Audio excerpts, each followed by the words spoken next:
இருக்கிறதாடா? நீ எவ்வளவு படித்தவனாகவும் இருக்கலாம், எவ்வளவு செல்வந்தனாகவும் இருக்கலாம், உன்னாலே உன்னுடைய வலிமையாலே அதனுடைய வலிமையை தடுக்க முடியாது. இதுல ஐயா ஒரு கேள்வியை கேட்டுவிட்டு போயிருக்கிறார்கள், விதியை வெல்ல முடியுமா என்று ஒரு கேள்வி. அது கடைசியிலே சொல்லுகிறேன். இப்போதைக்கு விதியை வெல்ல முடியாது.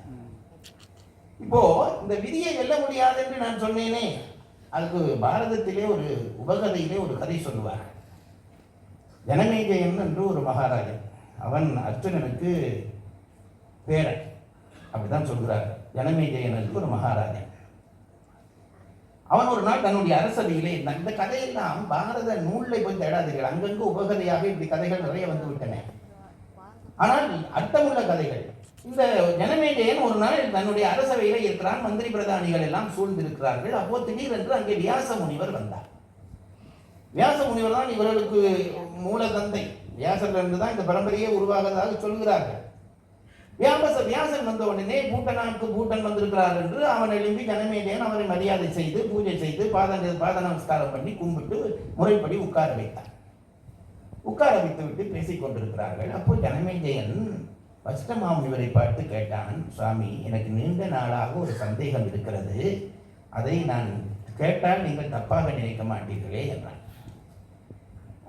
இவர் ஏதோ பாடம் சம்பந்தமாக கேட்க போறேன்னு நினைச்சு இவர் சொன்னார், வசிஷ்டர்ல வியாசர் சொன்னார், என்னப்பா சந்தேகம் கேள், நீ கேள், நான் தெரிந்தால் சொல்லுகிறேன் என்றார்.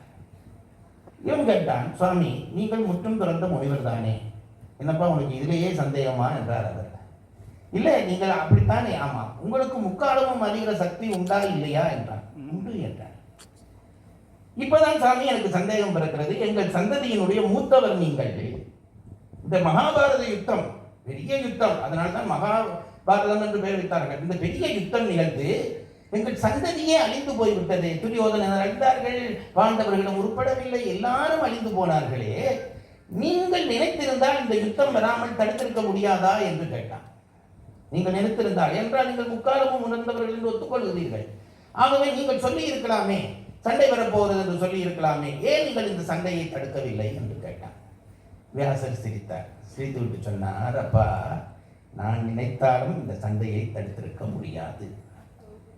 இப்ப இவன் இளைஞன் அல்லவா, இவன் அதை ஒத்துக்கொள்ளவில்லை. இவன் திருப்பி கேட்டான், என்ன சுவாமி சொல்கிறீர்கள், நீங்கள் நினைத்தால் தடுத்திருக்க முடியாதா?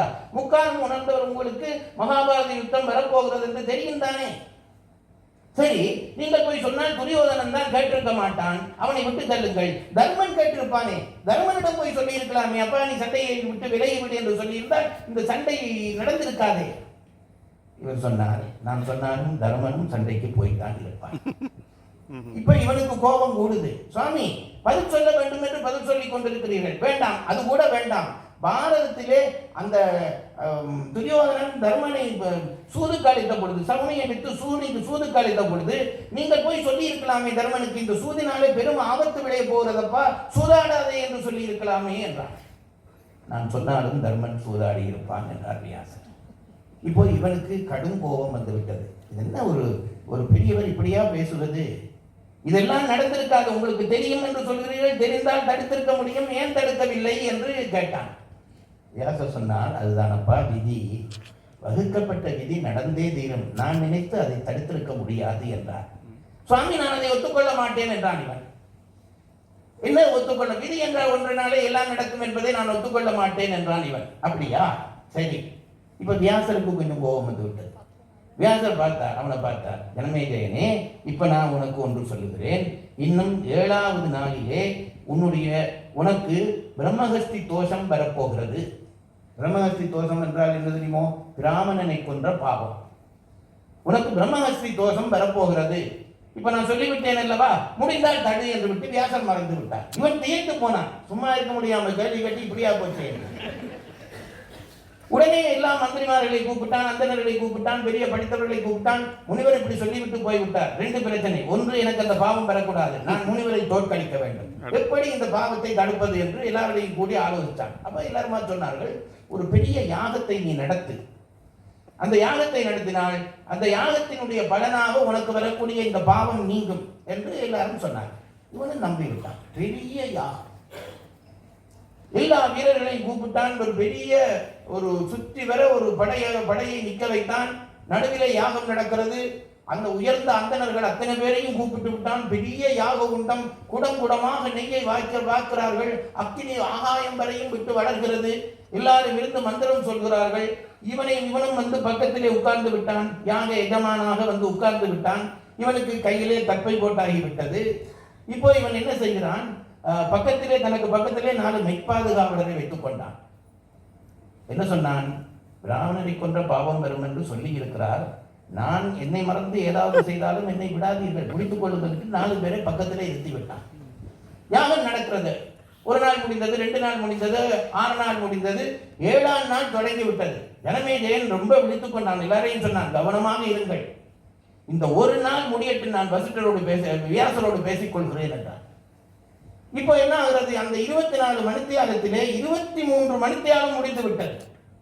இன்னும் 1 மணி நேரம் இருக்கிறது. மந்திரங்கள் ஒலிக்கின்றன. அந்த யாகத்துக்கு தலைவராக இருந்த பிராமணர், மூத்த பிராமணர், மந்திரங்களை வாய்விட்டு சொல்லுகிறார். இப்ப இன்னும் அந்த 1 மணித்தியாலம் முடிந்து 5 நிமிடம் ஆகிவிட்டது.